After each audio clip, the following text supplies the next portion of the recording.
സമക്ഷീയമാണം വിവശ്ചിതം വിതരം വക്രവാനം മേളിൽ മദന്തം വിപ്രോരുപസ്ഥേതം രോദസ്യോവൃതം സത്യവാചം നങ്കും ഗുരുഭ്യോ നമഃ. ദീർഘദണ്ഡ നമസ്കാരം നിർലജ്ജോ ഗുരുസന്നിധോ ശരീരം അർത്ഥം പ്രാണം ച സദ്ഗുരുഭ്യോ നിവേദയേതും ഗുരുഭ്യോ നമഃ. ഗണാനാം ത്വാം ഗണപതിം ഹവാമഹേ കവിം കവീനാം ഉപമശ്രമസ്തമം ജ്യേഷ്ഠരാജം ബ്രഹ്മണസ്പദാന ശൃണ്വന്നോതിരിസേദസാദനോംഗം ഗണപതയേ നമഃ. ബാലരവിദ്യുതിബിന്ദുകിരീടാം തുംഗകുജാം നയനത്രയയുക്താം സ്മേരമുഖിം വരദാങ്കുശപാശാം ഭീതിഹരാം പ്രഭഗേദ ഭുവനേശ്വരീ. അരുണകിരണജാലേ രഞ്ജിതാസാവകാശാവിധൃതജപവടീകാ പുസ്തക വേദഹസ്ത അഭയവരകരാഢ്യാഭുല്ലകൽഹാര സംസ്ഥ നിവസതു ഹൃദിപാല നിത്യകല്യാണശീലാമി. ജ്വാലാകരാളമത്യുഗ്രം നശേഷാസുരസൂദനം ത്രിശൂലം പാതിനോ ഭീതേർഭദ്രകാളീ നമോസ്തുതേ. കാളി കാളി മഹാകാളി ഭദ്രകാളി നമോസ്തുതേ. കുലം ച കുലധർമ്മം ച മാം ച പാലയ പാലയ. ഓം നമശ്ചണ്ഡികായേ നമോ. നമഃ പാർവതീപതയേ ഹര ഹര മഹാദേവ. ഓം നമഃ ശിവായ. ഓം നമഃ ശിവായ നമ. ഓം നമഃ ശിവായ ശിവായേ നമ. ഓം നമഃ ശിവായ. ശുഭം ശുഭം ഗുരു ഗുരു ശിവായ നമ. ഓം നാരായണ നാരായണ നാരായണ നാരായണ നാരായണ ഹരേ.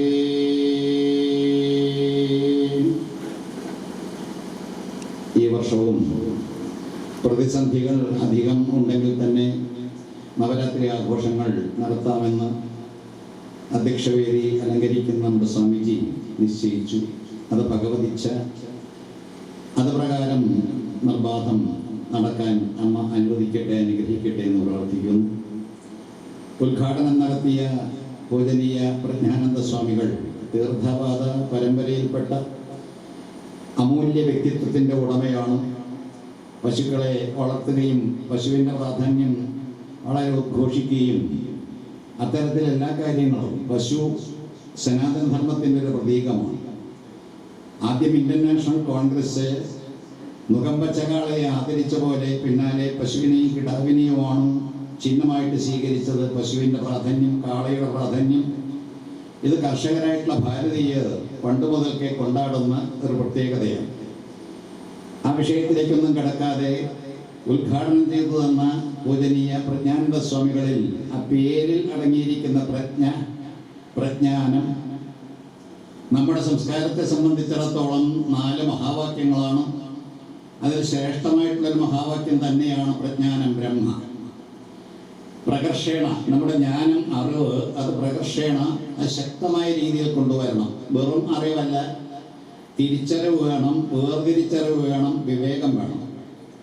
നമ്മൾ ആരാണെന്നുള്ള ബോധം വേണം. സ്വാമികൾ സൂചിപ്പിച്ച പോലെ വ്യക്തമായിട്ടുള്ളൊരു ധാരണ, ഞാൻ ആര് എന്ന ചോദ്യത്തിന് ഉത്തരം കണ്ടുപിടിക്കാനുള്ളൊരു പ്രയത്നം, അതാണ് ഈ യജ്ഞത്തിലൂടെ നടക്കുന്നത് എന്ന് അദ്ദേഹം സൂചിപ്പിച്ചു. അപ്പോൾ എല്ലാ തരത്തിലും പ്രജ്ഞ, ദക്ഷിണാമൂർത്തിയുടെ മന്ത്രത്തിലും മഹ്യം മേധാം പ്രജ്ഞാം പ്രയച്ഛ സ്വഹ എന്നാണ്. അപ്പോൾ നമുക്ക് മഹിമയുണ്ടാകാം, അണിമാതി അഷ്ട ഐശ്വര്യങ്ങളെല്ലാം തന്നെ ഉണ്ടാകാം. പക്ഷേ ഏറ്റവും പ്രധാനപ്പെട്ട പ്രജ്ഞ, ജ്ഞാനം, അറിവിൻ്റെ ആ പരമകാഷ്ഠ, അത് ഉണ്ടായേ മതിയാവൂ. അതിൻ്റെ പേരാണ് വേദാന്തം. അറിവ്, അതിൻ്റെ അന്തിമമായിട്ടുള്ള ഭാവം, പൂർണ്ണമായിട്ടുള്ള അറിവ്, സമ്പൂർണ്ണത. സരസ്വതി എന്ന് പറയുന്ന സങ്കല്പവും അറിവിൻ്റെതായിട്ടുള്ള പ്രതീകമാണ്. ഐം എന്ന് പറയുന്ന ബീജാക്ഷരത്തിലൂടെ ദേവി ഭാഗവതം വായിച്ചു പോകുമ്പോൾ നിങ്ങൾ കേൾക്കും, ഐം എന്ന് പറയുന്ന മഹാസരസ്വതി ബീജം നമ്മൾ ജപിച്ച് അതിലൂടെ വരുന്ന മാറ്റം നിസ്സാരമല്ല. ഇവിടെ എല്ലാം തന്നെ പ്രജ്ഞാനമായാലും മന്ത്രജപമായാലും നാമജപമായാലും അതിന് അനിവാര്യമായിട്ടുള്ളത് നമ്മുടെ ശരീരമാണ്. അതുകൊണ്ടാണ് ശരീരമദ്യം ഖലു ധർമ്മസാധനം എന്ന് ആയുർവേദം ഘോഷിച്ചത്. ശരീരത്തെ നല്ല മികവുറ്റ രീതിയിൽ സൂക്ഷിക്കുക, കേടുപാട് കൂടാതെ രോഗഗ്രസ്തമായ അവസ്ഥയിൽ നിന്നെല്ലാം തന്നെ മോചനം നേടി ആയുർവേദം എന്ന് പറയുന്ന സമ്പ്രദായം തന്നെ ആയുസ്സിങ്ങനെ ദീർഘിപ്പിച്ചുകൊണ്ട് ശക്തമായിരിക്കുന്ന ഒരു ശരീരത്തിൻ്റെ ഉടമയായിട്ട് മാറുക, അതാണ് നമ്മുടെ ലക്ഷ്യം. എന്തിനാണ് ഈ ശരീരം എന്ന് ചോദിച്ചാൽ ധർമ്മം സ്ഥാപിക്കുന്നതിനും അത് ചരിക്കുന്നതിനും വേണ്ടിയിട്ടാണ്. അവനവനിൽ അർപ്പിതമായിരിക്കുന്ന കർമ്മം സ്തുത്യർഹമാവിധം ചെയ്തു തീർക്കുക. നമ്മുടെ വേദിയിൽ സന്യാസിയായിരിക്കുന്ന സംഭവിച്ച സ്വാമികളോടൊപ്പം തന്നെ രാഷ്ട്രീയ പ്രാധാന്യമെല്ലാം തന്നെ ഉൾക്കൊണ്ടുകൊണ്ട് വ്യക്തമായിട്ടുള്ള രാഷ്ട്രീയ പ്രസ്ഥാനത്തിൻ്റെ ഉടമയായ പഞ്ചായത്ത് പ്രസിഡന്റുമുണ്ട്, അതുപോലെ പഞ്ചായത്ത് മെമ്പർമാരുമുണ്ട്. നമുക്ക് എല്ലാവർക്കും തന്നെ വ്യക്തമായിട്ടുള്ള ധർമ്മം, അവരവർ അനുഷ്ഠിക്കേണ്ടതായിട്ടുള്ള കർമ്മം അനുഷ്ഠിച്ചു പോയാൽ അലോസരത ഒഴിവാക്കാം, സംഘർഷം ഒഴിവാക്കാം. ഇന്ന് വാസ്തവത്തിൽ ഭാരതത്തിൽ മാത്രമല്ല എല്ലായിടത്തും ലോകമെമ്പാടും എന്തെന്നില്ലാത്ത സംഘർഷത്തിന് കാരണം നമ്മൾ നമ്മുടെ കർത്തവ്യങ്ങൾ പൂർത്തീകരിക്കാത്തത് കൊണ്ടാണ്. പരസ്പരം ശണ്ട കൂടുന്നതും നമ്മുടെ ധർമാനുഷ്ഠാനത്തിന്റെ പോരായ്മ കൊണ്ടാണ്. സ്വധർമ്മേ നിധനം ശ്രേയ പരധർമ്മോ ഭയാവഹ എന്ന് സാക്ഷാൽ ശ്രീകൃഷ്ണ പരമാത്മാവ് നമ്മളെ ഉപദേശിക്കാൻ കാരണം നമ്മൾ നമ്മുടെ കർത്തവ്യങ്ങൾ ഉറ്റുനോക്കിക്കൊണ്ട് പ്രവർത്തിക്കുക, മറ്റുള്ളവർ എന്ത് ചെയ്യട്ടെ അതിനെപ്പറ്റി ശ്രദ്ധിക്കാതിരിക്കുക. അങ്ങനെ ഓരോരുത്തരും അവരവരിൽ നിക്ഷിപ്തമായിരിക്കുന്ന കർമ്മം അനുഷ്ഠാനത്തിലേക്ക് കൊണ്ടുവന്നാൽ ഇവിടെ യാതൊരു സംഘർഷത്തിനും ഇടവരില്ല. ഗാന്ധിയൻ തോട്ട് അതാണ് നമ്മൾ സ്വീകരിക്കുന്നതെങ്കിൽ മഹാത്മാഗാന്ധിയെ ഒരു അപൂർവ അവതാര സ്വരൂപമാണ്. അദ്ദേഹത്തെ നമ്മൾ വേണ്ട രീതിയിൽ ആരാധിക്കുകയും അദ്ദേഹത്തെ അനുധാവനയും ചെയ്താൽ നമ്മുടെ വ്യക്തിത്വത്തിന് എന്തെന്നില്ലാത്തൊരു വികസനം കിട്ടും. കാൾ മാർക്സും അതുപോലെ തന്നെ റവല്യൂഷണറി സിദ്ധാന്തത്തിന്റെ ഉടമ അദ്ദേഹം പറഞ്ഞ് പഠിപ്പിച്ചത് എന്തെന്നില്ലാത്ത വിപ്ലവാത്മകമായിട്ടുള്ള കാര്യങ്ങൾ അനിവാര്യമാണ് ഈ പ്രപഞ്ചത്തിൽ. നമ്മുടെ ഉപനിഷത്തുകളിൽ ഈശാവാസ്യം എന്ന് പറയുന്ന ഉപനിഷത്ത് ഈശാവാസ്യം ഇതം സർവം എന്ന് പ്രഘോഷിക്കുമ്പോൾ ഇവിടെ ഇരിക്കുന്ന നിങ്ങളിലും എന്നിലും സർവത്ര എല്ലായിടത്തുമുള്ള ഈശ്വരനെ അല്ലാതെ മറ്റാരെയും കാണരുത് എന്നാണ്. ഇവിടെ അങ്ങനെയല്ല. ഇവിടെ വ്യക്തികൾ വ്യക്തികളായിട്ട് ഒതുങ്ങി ചുരുങ്ങി സ്വാർത്ഥത മുറ്റേൽക്കുന്ന രീതിയിലേക്ക് പോയപ്പോൾ നമ്മൾ ഈശ്വരനെ കാണാൻ മടിക്കുകയാണ്. എവിടെ നോക്കിയാലും ഈശ്വരനെ കാണുക എന്ന് പറയുന്ന സനാതന ധർമ്മത്തിന്റെ ആ പ്രത്യേക രീതിയിലുള്ള ദൗത്യവും സന്ദേശവും നമ്മൾ മറന്നു പോകുന്നത് കൊണ്ട് ഇത് സാധിക്കുന്നില്ല. അത് സാധിക്കാൻ വേണ്ടിയിട്ടാണ് ശരീരം. പ്രജ്ഞ എന്ന് പറയുന്ന ജ്ഞാനം അതിന്റെ പരമകാഷ്ഠയിൽ എത്താൻ വേണ്ടിയിട്ടാണ് ശരീരം. തിന്നും കുടിച്ചും കളിച്ചും വൃത്തികെട്ട ജീവിതം എല്ലാം തന്നെ നയിച്ചും അങ്ങനെ നശിക്കാൻ വേണ്ടിയിട്ടുള്ളതല്ല ശരീരം എന്ന് ആദ്യമേ തന്നെ ഉറപ്പിക്കുക. ശരീരത്തെ മെരുക്കാനും ഒരുക്കാനും വേണ്ട രീതിയിൽ നയിക്കാനും നമ്മുടെ ജീവിതം ധന്യമാക്കാനും ജന്മസാഫല്യം നേടാനും വേണ്ടിയിട്ടാണ് ഈ ക്ഷേത്രവും ഇവിടെ ഇങ്ങനെ ഉണ്ടായി ഇരിക്കുന്നത്. വളരെ കഷ്ടം തോന്നും. കഴിഞ്ഞ ദിവസങ്ങളിൽ നമ്മൾ കേട്ട വാർത്തകളും കണ്ട ചിത്രങ്ങളും എല്ലാം തന്നെ പരിശോധിക്കുമ്പോൾ സരസ്വതി ക്ഷേത്രം എന്ന് പറയാവുന്ന കലാലയത്തില് ഈ സെന്റ് തോമസ് കോളേജില് അതിക്രൂരമായിട്ടുള്ള കൃത്യം കണ്ടപ്പോൾ നമ്മൾ അതിശയിച്ചു പോയി. ഇതിനെന്തേ കാരണം?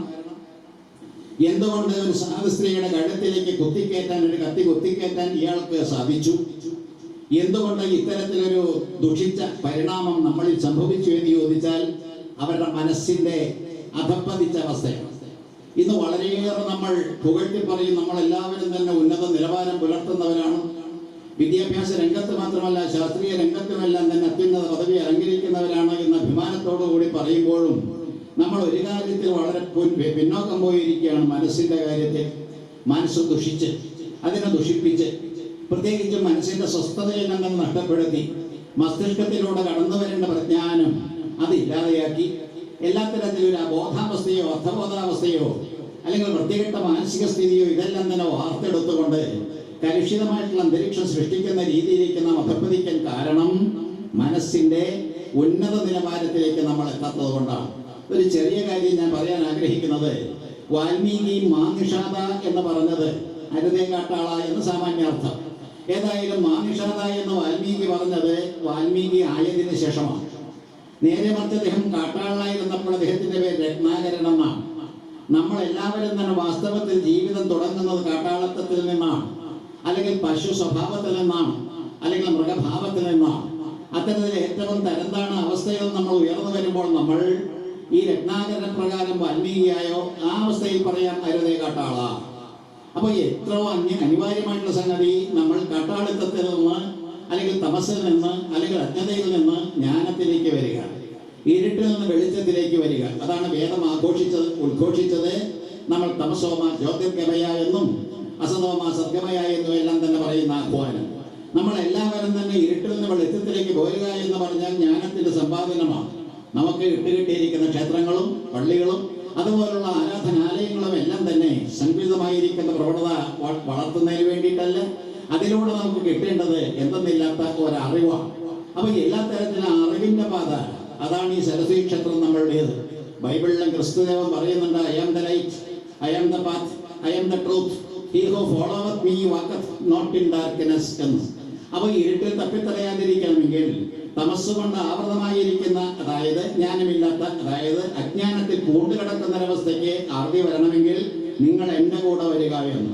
എന്നെ ഫോളോ ചെയ്യുന്നവർക്ക് ഞാനെന്ന് പറയുന്ന ഈ പരമാത്മതത്വത്തെ, അല്ലെങ്കിൽ ആ അദ്വൈത ഭാവത്തെ, അല്ലെങ്കിൽ അങ്ങേയറ്റത്തെ ആ വേദാന്ത ഭാവത്തെ ആരാണോ സ്വീകരിക്കുന്നത് അവൻ പിന്നെ ഇരുട്ടിൽ തപ്പിത്തടയുന്നില്ല. He who followeth me walketh not in darkness. അപ്പൊ ഇത്തരത്തിലുള്ള ചിന്താഗതികളെല്ലാം തന്നെ എല്ലാ മതങ്ങളിലും ഉണ്ട്. നമ്മളെല്ലാവരും തന്നെ ഇരുട്ടിനെ ഒട്ടും തന്നെ അംഗീകരിക്കുന്നില്ല, ഇരുട്ടിനെ ആശ്ലേഷിക്കാൻ ആഗ്രഹിക്കുന്നില്ല, വെളിച്ചത്തിലേക്ക് കടക്കാനാണ് നമ്മൾ കൊതിക്കുന്നത്. അത്തരത്തിലുള്ള ചിന്താഗതി നമുക്ക് ഉണ്ടാകേണ്ടത് ആവശ്യമാണ്. എന്നെ ഏറ്റവും കൂടുതൽ ആകർഷിച്ച് എല്ലായ്പ്പോഴും ഞാൻ പറയാറുള്ള പോലെ, ഞാൻ ക്രിസ്ത്യാനികളുടെ ഒരു സങ്കേതം, ഇസ്ലാമിക സുഹൃത്തുക്കളുടെ വളരെയേറെ ആളുകൾ ഒതുങ്ങിപ്പാർക്കുന്ന ഒരു സങ്കേതം, പറവൂര് ഗുനമാവ് എന്ന് പറയുന്ന സ്ഥലം.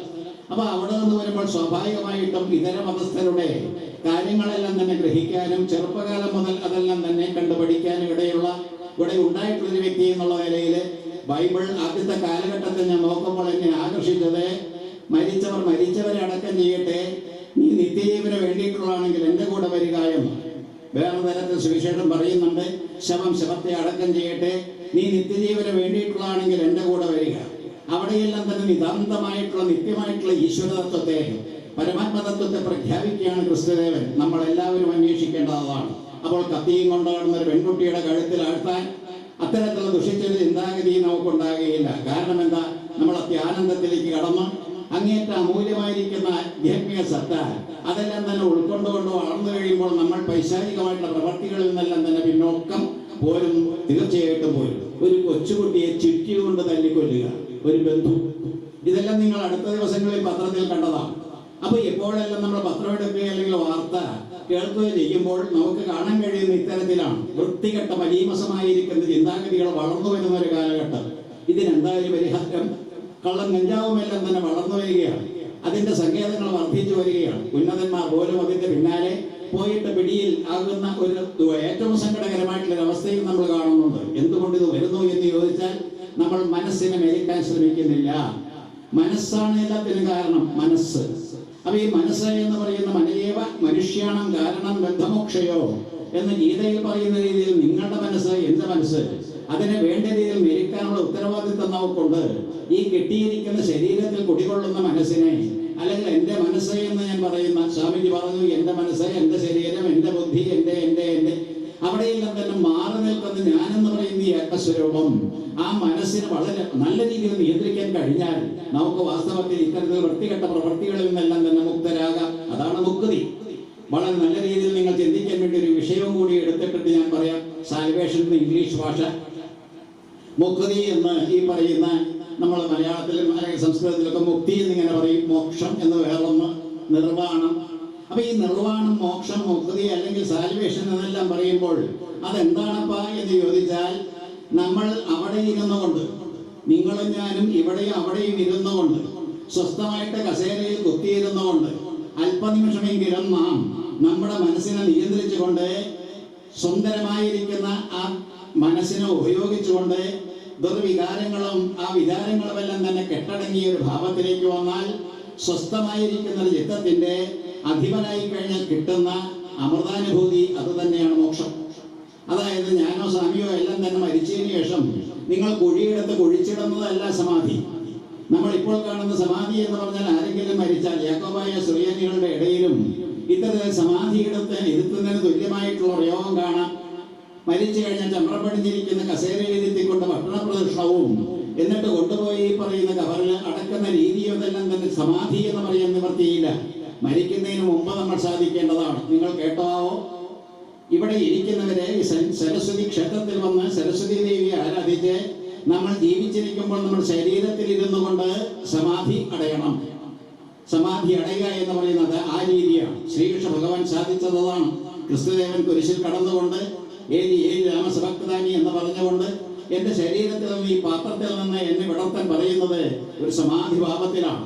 വേദനകളെല്ലാം തന്നെ കടിച്ചമർത്തുക എന്നുള്ള ആധുനിക പ്രയോഗമല്ല.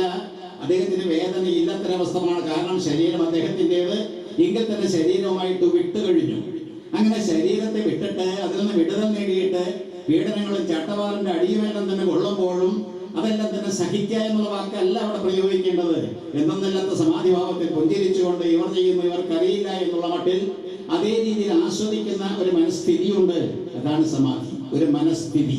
അതുകൊണ്ട് എനിക്ക് നിങ്ങളോട് പ്രാർത്ഥിക്കാനുള്ള ഇത്തവണത്തെ ഈ നവരാത്രി ആഘോഷങ്ങളുടെ തുടക്കം കുറിക്കുന്ന വേളയിൽ അഭ്യർത്ഥിക്കാനുള്ളത്, സരസ്വതി ദേവിയെ പൂജിച്ച് ആ അമ്മയെ നമ്മൾ അങ്ങേയറ്റം ആരാധിച്ച് നമ്മൾ എല്ലാ തരത്തിലും ആത്മീയ ഭാവങ്ങളെല്ലാം തന്നെ സ്വാംശീകരിച്ച് നിതാന്തമായിട്ടുള്ള ജപത്തിലൂടെ സാധിക്കേണ്ടതാണ്. നമഃശിവായ നമഃശിവായ നമഃശിവായ എന്നിങ്ങനെ പറഞ്ഞുകൊണ്ട് നമ്മൾ സാധിക്കേണ്ട ശിവമയമായിരിക്കുന്ന മംഗളകരമായിരിക്കുന്ന മനസ്സിന്റെ സ്ഥിതിയാണ് നമ്മൾ ജപിക്കുന്നത്. എന്താ? ഓം ശ്രീ ഭൂതനാഥേശ്വരി നമ. ഭൂതങ്ങൾ, പഞ്ചഭൂതങ്ങളെല്ലാം തന്നെ ആർക്ക് കീഴിലാണോ അത് ഭൂതനാഥൻ. അദ്ദേഹത്തെ അയ്യപ്പനെന്നോ ശാസ്താവെന്നോ അല്ലെങ്കിൽ ശിവനെന്നോ എന്ത് വേണമെങ്കിലും വിളിക്കാം. അത്തരത്തിൽ പഞ്ചഭൂതങ്ങളുടെ അധിപനായിരിക്കുന്ന ഈശ്വരന്റെ ഈശ്വരി വാമഭാഗമാണ്. അതിനെ പ്രകൃതി എന്ന് സ്വാമികൾ പറഞ്ഞ പോലെ പ്രകൃതി പുരുഷന്മാരെന്നിങ്ങനെ വിചിന്തനം ചെയ്യുമ്പോൾ സാഖ്യയോഗികൾ ആ പുരുഷനെയും പ്രകൃതിയെയും തമ്മിൽ ബന്ധപ്പെടുത്തിക്കൊണ്ട് പറയുമ്പോൾ ആധ്യാത്മികവാദികൾ, വേദാന്തികൾ ബ്രഹ്മം മായ എന്ന് പറഞ്ഞ് നമ്മൾ പഠിക്കുന്ന ആ സ്ത്രീഭാവം അതാണ് സാക്ഷാൽ ജഗദീശ്വരി. പ്രകൃതി എന്ന് പറയുന്നത്, ആ പ്രകൃതി എന്ന് പറയുന്നത് എന്താണ് എന്ന് ദേവി ഭാഗവതത്തിലൂടെ നിങ്ങൾക്ക് ഗ്രഹിക്കാൻ കഴിയും. പ്രചണ്ഡമായിരിക്കുന്ന ചാമുണ്ടയുടെ, ചണ്ഡികാദേവിയുടെ ഒരു പ്രത്യേക ഭാവമായിട്ട് നിങ്ങൾ അതിനെ കാണും. മഹാകാളിയായിട്ടും മഹാസരസ്വതിയായിട്ടും മഹാലക്ഷ്മിയായിട്ടും കാണുമ്പോൾ പിന്നാലെ നിങ്ങൾ ചെല്ലുമ്പോൾ വ്യത്യസ്ത ദേവി സ്വരൂപങ്ങളെ കാണും. സരസ്വതി എന്ന് പറയുന്നത് അവിടെ വീണ്ടും നിങ്ങൾ കാണും മഹാസരസ്വതിയായിട്ടും സരസ്വതിയായിട്ടും ഒക്കെ വീണാവാണിയായിട്ട് നമ്മൾ കാണുന്ന ദേവിയുടെ ചിത്രം. ഈ ചിത്രം വരയ്ക്കുമ്പോഴും ചിത്രത്തിന് അതീതമായിരിക്കുന്ന വിചിത്രമായിരിക്കുന്ന രംഗമുണ്ട് എന്നുള്ള കാര്യം മറക്കാതിരിക്കുക. ചിത്രം വരയ്ക്കുന്ന ഒരു കലാകാരന്റെ മനോഭാവം. അടുത്ത കാലത്ത് എത്രമാത്രം വികൃതമായിട്ട് ചിത്രങ്ങൾ വന്നു, എങ്ങനെ ഹൈന്ദവ ദേവതാ സ്വരൂപങ്ങൾ വികൃതമാക്കാമെന്ന് ചില ചിത്രകാരന്മാർ ചിന്തിച്ച് എന്തെല്ലാം വൃത്തികെട്ട ചിത്രങ്ങൾ വരച്ചുണ്ടാക്കി. അതൊന്നും നമ്മളെ ബാധിക്കുന്നില്ല. കാരണം എന്താ? ഈ ചിത്രമല്ല, ആത്മീയ ഭാവത്തിൽ ചിത്രമില്ലാത്തൊരവസ്ഥ അല്ലെങ്കിൽ രൂപമില്ലാത്തൊരവസ്ഥ. ആ നിഷ്കളമായിരിക്കുന്ന ഈശ്വര സ്വരൂപം അങ്ങോട്ടേക്ക് കടക്കാൻ വേണ്ടി നമ്മൾ ചിത്രം വരയ്ക്കുന്നു എന്നത് മാത്രം. അതുകൊണ്ടാണ് സ്വാമിജി പറഞ്ഞ പോലെ ഇവിടെ വിഗ്രഹ പ്രതിഷ്ഠ ഇല്ലെങ്കിലും പ്രതീകമായിരിക്കുന്ന കണ്ണാടി ബിംബത്തിന്റെ പ്രതിഷ്ഠയുണ്ട്. ആ കണ്ണാടി ബിംബം രൂപമില്ലാത്ത കൈകാലുകളെല്ലാം തന്നെ ഇല്ലാത്ത രീതിയിലുള്ള ആ അവസ്ഥ അത് സാക്ഷാത് ജഗദീശ്വരിയുടേത്. അതാണ് വാസ്തവത്തിൽ നിഷ്കളമായിരിക്കുന്ന ബിംബം. കേനോപനിഷത്തില്, അതും ഈ ദൈവഭാഗവത്തിൽ നിങ്ങൾ വായിക്കാനിരിക്കുന്ന ഒരു ഭാഗത്ത് കാണും. കേനോപനിഷത്തിൽ അമ്മയുടെ ഒരു തേജപുഞ്ചം അല്ലെങ്കിൽ ഈ പറയുന്ന പ്രകാശത്തിന്റെ ധാര കണ്ടു. രൂപമില്ലാത്തൊരവസ്ഥ എന്താണെന്ന് പിടുത്തം കിട്ടിയില്ല എന്നാണ്. വായു ഭഗവാനും അതുപോലെ തന്നെ അഗ്നിഭഗവാനും പിടികിട്ടാത്ത ആ സ്വരൂപം പെട്ടെന്ന് മറഞ്ഞു പോയപ്പോൾ അത് കണ്ടുപിടിക്കാനായിട്ട് ദേവേന്ദ്രൻ ചെല്ലുന്നതും ദേവേന്ദ്രനെ കണ്ട മാത്രയിൽ അത് ഇല്ലാതെയാകുന്നതും അവസാനം ദേവേന്ദ്രൻ ഹ്രീം എന്ന് പറയുന്ന ബീജാക്ഷരം ജപിച്ച് ആ സാധനയിലൂടെ സാക്ഷാത് ജഗദീശ്വരിയെ പ്രത്യക്ഷപ്പെടുത്തുന്നു നമ്മൾ കാണുന്നുണ്ട്. ആദ്യം പറഞ്ഞ പ്രകാശം, ആ പ്രകാശത്തിൽ ഉരുത്തിരിഞ്ഞ പ്രതീകം, ആ പ്രതീകം മാറി മറിഞ്ഞ പ്രതിമകളാകുന്നു, രൂപങ്ങളാകുന്നു. ഇതെല്ലാം തന്നെ സ്വാഭാവികമായിട്ടും ആധ്യാത്മിക തലത്തിലെ താണതലത്തിലേക്ക് വന്ന് അതിലൂടെ പൊട്ടിച്ചു ഉയർന്ന തലത്തിലേക്ക് പോകുന്ന രീതിയാണ്. ആദ്യകാലത്ത് വിഗ്രഹാരാധനയില്ലായിരുന്നു.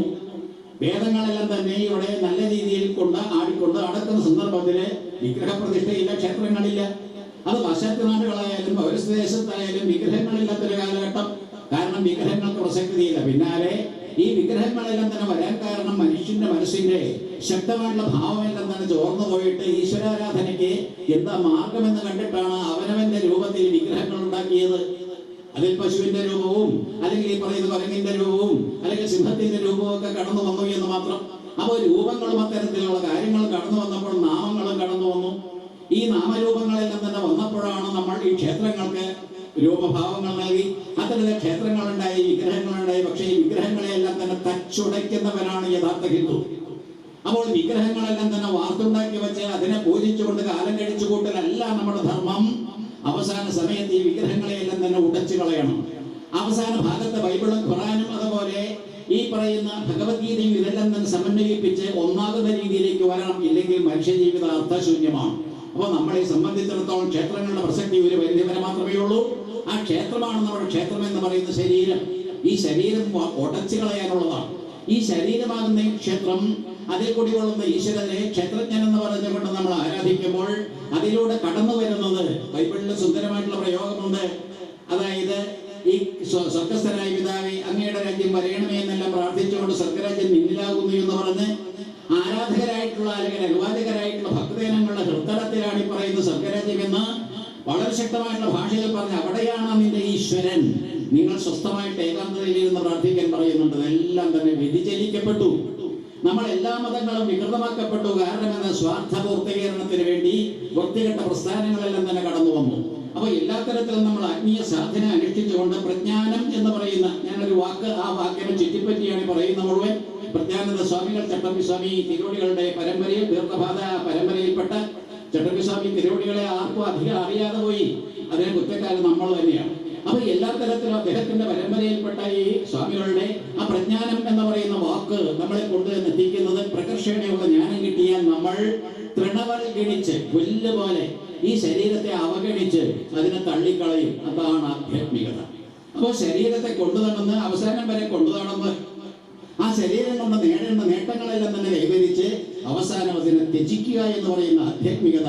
അതിന് വേണ്ടിയിട്ടാകട്ടെ നിങ്ങളുടെ നാമജപവും ഈ സരസ്വതി ക്ഷേത്രത്തിലേക്കുള്ള വരവും നിസ്വാർത്ഥതയുടെ പ്രതീകങ്ങളായിട്ട് നിങ്ങൾ മാറട്ടെ. പരസ്പരം വെറുപ്പും വിദ്വേഷവും വെച്ചു പുലർത്ത മനുഷ്യത്വം ഇങ്ങനെ തുളുമ്പി നിൽക്കുന്ന വ്യക്തികളായിട്ട് മാറട്ടെ. അപ്പൊ ഈ മനുഷ്യത്വം എന്ന് ഗുരുദേവൻ പറഞ്ഞ പോലെ അത്തരത്തിൽ മനുഷ്യനായിട്ട് മാറട്ടെ. നമ്മൾ എല്ലാവരും ഇന്ന് മൃഗങ്ങളായിക്കൊണ്ടിരിക്കുന്ന കാഴ്ചയാണ് ദൈനംദിനം വാർത്തകളിലൂടെയും അത്തരത്തിലുള്ള കാര്യങ്ങളിലൂടെയും നമ്മൾ ഗ്രഹിക്കുന്നത്. ഇതിങ്ങനെ വളർന്നു വരികയാണ്. പൈശാചികമായിരിക്കുന്ന മൃഗതുല്യമായിരിക്കുന്ന ചില ചേഷ്ടകളും അത്തരത്തിലുള്ള ഈ പറയുന്ന പ്രവർത്തനങ്ങളും കാണുമ്പോൾ സങ്കടം തോന്നുന്നുണ്ട്. അതിനൊരു പരിഹാരമായിട്ട് ഈ 10 ദിവസക്കാലം ഈ നവരാത്രികാലവും വിജയദശമി എന്ന് പറയുന്ന ആ അവസാന നിമിഷവും നമ്മൾ വിജയിക്കുന്നു. പൈശാചികമായിട്ടുള്ള മഹിഷാസുരനെ എല്ലാം തന്നെ നിഗ്രഹിച്ചുകൊണ്ട് പൈശാചികതയിൽ നമ്മൾ രക്ഷപ്പെട്ടുകൊണ്ട് ആധ്യാത്മികതയുടെ അങ്ങേറ്റത്തെ അവസ്ഥയിലേക്ക് എത്തുന്നു എന്നുള്ള രീതിയിലേക്ക് സ്വയം ഈ അമൃത സത്യത്തെ എല്ലാം തന്നെ ആസ്വദിച്ചുകൊണ്ട് വളരാനായിട്ടുള്ള ഇടവരട്ടെ എന്ന് പ്രാർത്ഥിക്കുകയാണ്. ഇന്ന് ആചാര്യന്മാർ അധികമുണ്ട്. ഞാൻ ഉൾപ്പെടെ ഇങ്ങനെ ആചാര്യന്മാർ ഇങ്ങനെ ഓടി നടക്കുന്നുണ്ട്. പക്ഷേ ഈ ആചാര്യന്മാർ ഓടി നടക്കുമ്പോഴോ അവരിലെ വാസ്തവത്തിൽ ഇത്തരത്തിൽ അമൂർത്തമായിരിക്കുന്ന ഒരവസ്ഥ അവർ ആർജിക്കുന്നോ ഉണ്ടോ എന്നൊരു സംശയം. പണത്തിന്റെ പിന്നാലെ പോയി 2 വർഷക്കാലം കൊറോണ അതിങ്ങനെ ആക്രമിച്ചിട്ട് പണമില്ലാത്ത ദാരിദ്ര്യത്തിന്റെ അങ്ങേയറ്റത്തെ രംഗം ഇവരനുഭവിച്ചപ്പോൾ ഇപ്പോൾ കിടന്ന് നിലവിളിക്കുകയാണ്. ക്ഷേത്രത്തിലെ വരുമാനവുമെല്ലാം തന്നെ ഇല്ലാതെയായപ്പോൾ ദേവസ്വം ബോർഡ് പോലും ഇപ്പോൾ കരഞ്ഞ് എന്തെല്ലാം കാര്യങ്ങളാണ് അവർ ചെയ്യുന്നത്. അതിന്റെ ആ ധാർഷ്ട്യം കാണിച്ചുകൊണ്ട് പണമെല്ലാം തന്നെ വളരെ ഏറെ വന്നപ്പോൾ അവരിങ്ങനെ എന്തെല്ലാം അഴിഞ്ഞാടി. അതെല്ലാം മാറിയിട്ട് ഇന്ന് പണമില്ല. കാരണം ഭക്തന്മാരുടെ വരവില്ല, ഭണ്ണാരം നിറയുന്നില്ല, കാശില്ലാത്തൊരവസ്ഥ. എല്ലാവർക്കും അത് മതി. ദീപസ്തംഭം മഹാശ്ചര്യം, നമുക്കും കിട്ടണം പണം എന്ന് പറഞ്ഞ രീതിയിലാകാതിരിക്കട്ടെ. ആധ്യാത്മികത അതിന്റെ അർത്ഥത്തിലും അക്ഷരത്തിലും അർത്ഥത്തിലും പ്രാവർത്തികമാകട്ടെ എന്ന് ഞാൻ പ്രാർത്ഥിക്കുകയാണ്. എല്ലാ തരത്തിലും സരസ്വതി എന്ന് പറയുന്ന സങ്കല്പം, സാക്ഷാൽ ജഗദീശ്വരിയുടെ ആ സുന്ദരമായിരിക്കുന്ന സങ്കല്പം വിദ്യ പ്രദാനം ചെയ്യുന്ന ആ ദേവിയുടെ അനുഗ്രഹം കൊണ്ട് നിങ്ങൾക്ക് എല്ലാവർക്കും പ്രജ്ഞാനം, ജ്ഞാനം ഇത്യാദി കാര്യങ്ങളെല്ലാം തന്നെ ഉണ്ടാകട്ടെ എന്ന് പ്രാർത്ഥിക്കുന്നു. 9 ദിവസക്കാലം നടക്കുന്ന ഈ നവാഹ ആ വേദിയിലെ എല്ലാ തരത്തിലും ഐശ്വര്യപൂർണമായിരിക്കുന്ന അവസരങ്ങൾ ഉരുത്തിരിയട്ടെ എന്ന് പ്രാർത്ഥിക്കുന്നു. തുടക്കം കുറിച്ച് ശ്രീചക്രത്തെ വരച്ചുകൊണ്ട് വർഷങ്ങൾക്ക് മുമ്പ് ലളിതോപാഖ്യാനം അല്ലെങ്കിൽ ലളിത സഹസ്രനാമമില്ല ഇതെല്ലാം തന്നെ ജപിച്ചുകൊണ്ട് ഒരു പ്രത്യേക സഭയാണ് ഇവിടെ തുടങ്ങി വെച്ചത്. ആദ്യം ശ്രീചക്രത്തെ പറ്റിയും എല്ലാം തന്നെ അടുത്ത ദിവസം ഇവിടെ വരുമ്പോൾ അതിനെ പുരസ്കരിച്ചുകൊണ്ട് കുറെ കാര്യങ്ങൾ ഗ്രഹിക്കാനായിട്ട് ശ്രമിക്കാം. ഹൈന്ദവ സംസ്കാരത്തിൽ, സനാതന സംസ്കാരത്തിൽ ഈടുള്ള സംഭാവനകളുള്ള ഋഷീശ്വരന്മാരുടെ ആ സംഭാവനകളുടെ ഒരു മുക്കും മൂലയും പോലും നമുക്ക് തിരിച്ചറിയാൻ പറ്റാത്ത അവസ്ഥയിൽ നാം അധപ്പതിച്ചു പോയതുകൊണ്ടാണ് നമുക്ക് ഗ്രാഹ്യം എന്താണിത് എന്ന് അറിഞ്ഞുകൂടാതെ അധപ്പതിക്കാൻ ഇടയായത്. അതൊന്ന് മാറ്റിയെടുക്കാൻ ശ്രമിക്കുക. അറിയാനായിട്ടുള്ള ജിജ്ഞാസ എല്ലാവരും വച്ചു പുലർത്തുക. അറിയേണ്ടതെല്ലാം തന്നെ അറിയുക. അറിയേണ്ടതിനെ അറിഞ്ഞാൽ ഈ ശരീരത്തെ നമുക്ക് നിഷ്കരണം ത്യജിക്കാം, നമുക്ക് മുക്തന്മാരാകാം. മോക്ഷപദപ്രാപ്തി അതാണ്. അതുണ്ടാകട്ടെ എന്ന് പ്രാർത്ഥിക്കുന്നു. ഓം സഹന